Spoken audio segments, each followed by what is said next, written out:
Dear student, Indian public higher secondary school Bharoch चौराहा तितला कुशीनगर के online classes में आपका स्वागत है। मैं रवि सर। आज आप क्लास 7th का लेक्चर 11 पढ़ेंगे, जिसमें दिया आपका प्रश्नावली दूसरा स्टार्ट करना है। उससे पहले आप देख लीजिए कि इसका चैप्टर का नाम है दूसरे का गुणनखंड।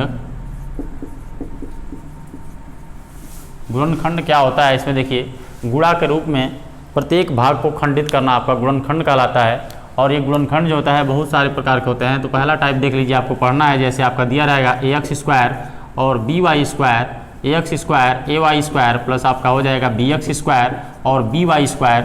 इस टाइप के गुणनखंड में आप क्या करेंगे, एक सेम चर वाले पद को सेम चर वाले के साथ रखेंगे। तो x² वाले को x² के वाले के साथ और y² वाले को y² वाले के साथ रखेंगे। उसके बाद इन दोनों में उभयनिष्ठ यानी कॉमन को साथ ले लेंगे। जैसे आपका हो जाएगा ax² आपका हो जाएगा bx² प्लस आपका हो जाएगा ay² प्लस आपका हो जाएगा by²। यहाँ से ध्यान रखेंगे, जब भी चार पद होंगे तो आप दो दो का पेयर कर लीजिएगा, जोड़ा बना लीजिएगा। इन दोनों पदों में आप देख सकते हैं कि दोनों पदों में कुछ ना कुछ कॉमन दिखाई दे रहा है। तो x² इसमें भी है, x² इसमें भी है, तो दोनों पदों में से x² कॉमन ले लेंगे। तो यहाँ आपका बचेगा a और प्लस आपका यहाँ बचेगा आपका b, यानी a प्लस b हो गया। फिर देखेंगे सेकेंड टर्म में आपका देखिए दोनों पदों में कुछ कॉमन दिखाई दे रहा है। तो दोनों में y² कॉमन है, तो यहाँ से हो जाएगा y², एक पद में एक कोष्ठक में a और यहाँ पर हो जाएगा प्लस b। यहाँ से आप देख सकते हैं कि इसमें चार पद से अब दो पद बन गया।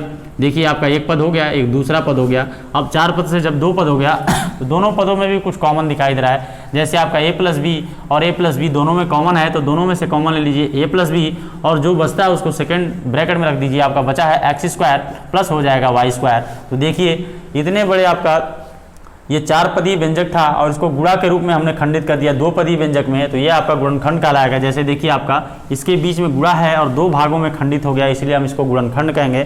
तो इस टाइप के आपको क्वेश्चन पढ़ना है। तो चलिए प्रश्नावली 2.1 में देखते हैं। पहला क्वेश्चन बोला है कि निम्नलिखित व्यंजक 3ab + 2ac + 3ad का एक वैनिष्ठ गुणनखंड होगा। आपको ऑप्शनल है, आप अपने ऑप्शन में लगा लीजिएगा, लेकिन मैं आपको उसको बता दे रहा हूँ सॉल्यूशन करके। देखिए पहले का ए पार्ट दिया है कि आपका 3ab प्लस आपका दिया है 2ac प्लस आपका दिया है 3ad ये दिया है। और बताना है इसमें से उभयनिष्ठ गुणनखंड, आपको बताना है कि उभयनिष्ठ गुणनखंड होगा। इसमें से जो उभयनिष्ठ गुणनखंड होगा यानी कॉमन गुणनखंड कौन सा होगा, ये आपको बताना है। तो ध्यान से देखिए इसमें कॉमन कैसे लेते हैं। कॉमन में आपका सबसे कम घात जो होता है और तीनों में होना चाहिए उसी को हम कॉमन लेते हैं। जैसे देखिए आपका a पर 1 घात, यहाँ भी है a पर 1 घात और a पर 1 घात, तीनों में a है। तो तीनों में से हम देख रहे हैं a कॉमन है।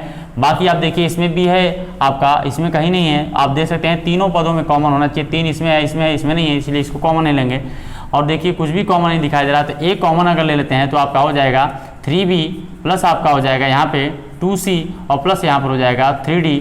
तो आपका जो गुणनखंड हो जाएगा, यहाँ से कह रहा है कि उभयनिष्ठ गुणनखंड होगा, तो आपका उभयनिष्ठ गुणनखंड जो हो जाएगा ए हो जाएगा। ये कॉमन गुणनखंड जो होगा ए आपका कहलाएगा, क्योंकि उसमें पूछा है उभयनिष्ठ गुणनखंड बताइए, इसलिए आपका आंसर में आपका ए हो जाएगा। ए पर आप ट्रू का चिन्ह लगा लेंगे।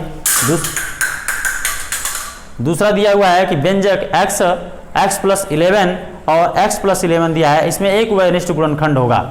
आपको देखिए दूसरा इसका दिया है खंड, आपका इसका बी पार्ट दिया है कि x × x प्लस 11 और प्लस आपका दिया है x प्लस 11।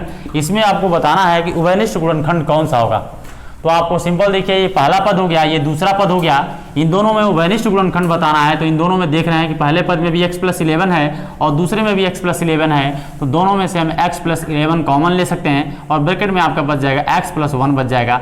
तो उभयनिष्ठ गुणनखंड बताना है, इसलिए आपका x प्लस 11 जो हो जाएगा ये आपका आंसर हो जाएगा। उस पर आप ट्रिक लगा दीजिएगा सही का। अब देखिए इसी के अनुसार तीसरा कर लीजिएगा और दूसरा क्वेश्चन देखते हैं। निम्नलिखित के गुणनखंड करना है, यानी निम्नलिखित पदों का पहले का तीसरा पार्ट इसी तरह लगा लीजिएगा।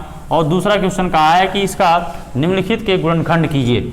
आपको गुणनखंड करके बताना है, निम्नलिखित के गुणनखंड कीजिए। आप गुणनखंड करने में जैसे आपको मैं बता रहा हूँ 4x प्लस 4y आपका दिया है 2x प्लस 4y माइनस आपका दिया हुआ है 6।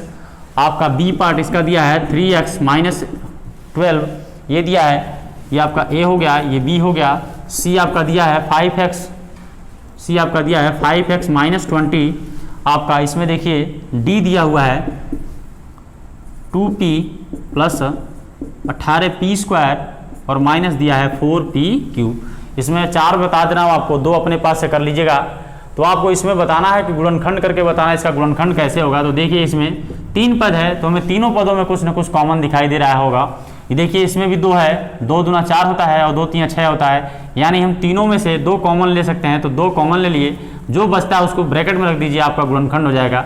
यहाँ से देखेंगे आपका x बचा है प्लस इसमें से 4 में से 2 निकल गया है तो 2 दूना 4 होता है, यहाँ पर 2 बचा है और y बचा है, माइनस यहाँ से देखिए 2 निकल गया है तो 2 3 आपका 6 होता है। तो इसका ये सॉल्यूशन हो गया, बाहर में ट्रू और ब्रैकेट में हो जाएगा x + 2y - 3। यहाँ देखिएगा बी पार्ट देखिएगा, इसमें कुछ ना कुछ कॉमन दिखाई दे रहा होगा, क्योंकि लिख सकते हैं 3 12 को हम लिख सकते हैं 3 चौको 12।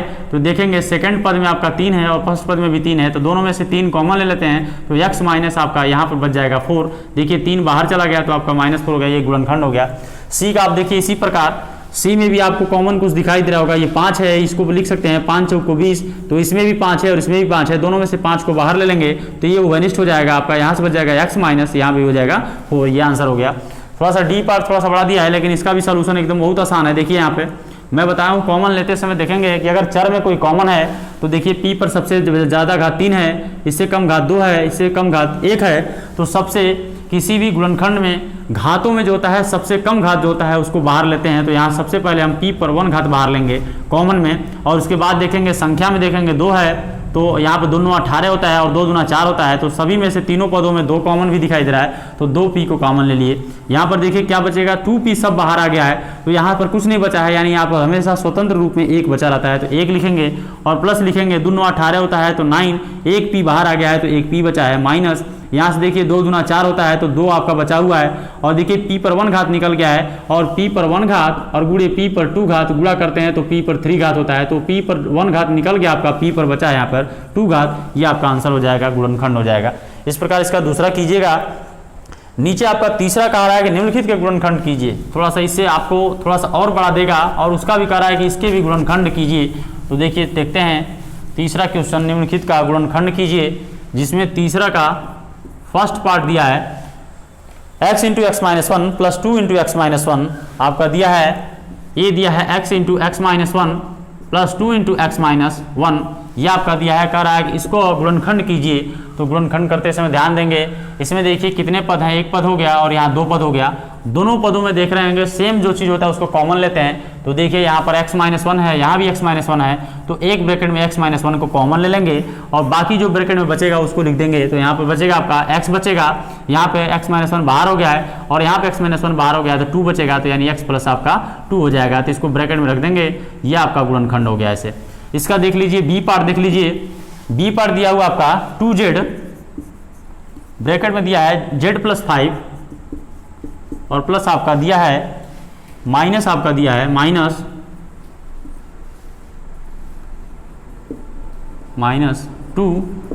प्लस आपका दिया है 5।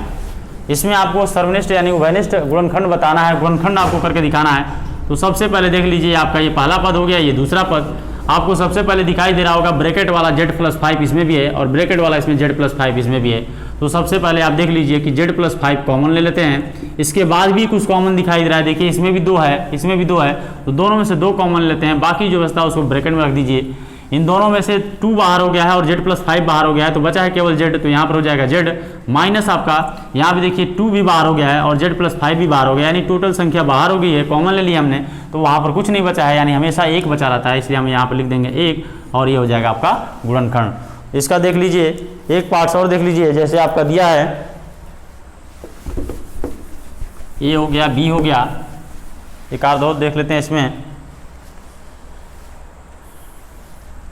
आपका दिया है जैसे डी पार्ट y - 2 का स्क्वायर और आपका दिया है माइनस दिया है 3y - आपका 2 दिया है।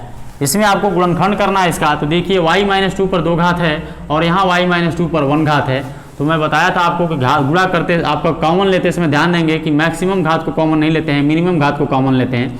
जैसे आपको बताया था कि p² और -p पर 1 घात दिया है, इसमें कॉमन अगर लेना है तो कम घात वाले को ही कॉमन लेते हैं, यानी p पर 1 घात को कॉमन लेंगे तो यहाँ पर बच जाएगा p और ये बाहर आ गया है तो आपका बच जाएगा 1। इसी प्रकार सेम इसमें भी देखिए y - 2 पर 2 घात और y - 2 पर 1 घात, तो यहाँ से अगर कॉमन लेते हैं तो y - 2 पर 1 घात अगर कॉमन ले लेंगे तो आपका ब्रैकेट में बच जाएगा, यहाँ 1 घात इसका बचेगा, क्योंकि 1 आपका +1 होता है, घात जुड़ जाते हैं आपस में, तो 2 घात में से 1 घात निकल गया है, तो यहाँ आपका ब्रैकेट में बचेगा देखिए y माइनस 2 बचेगा और आपका माइनस यहाँ पर बचेगा 3। तो उसको थोड़ा सा और सॉल्यूशन करेंगे तो देखिए यहाँ पर हो जाएगा y माइनस 2 हो जाएगा ब्रैकेट में, और यहाँ पर हो जाएगा y माइनस 2 माइनस आपका 3 हो जाएगा।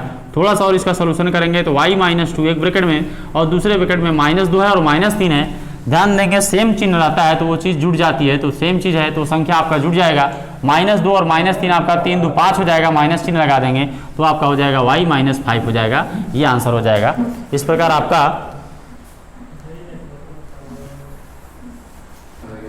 आज की क्लास में इतना ही है। धन्यवाद। आपका 2.1 में 3 तक पढ़ चुके हैं, कल आप चौथा पढ़ेंगे।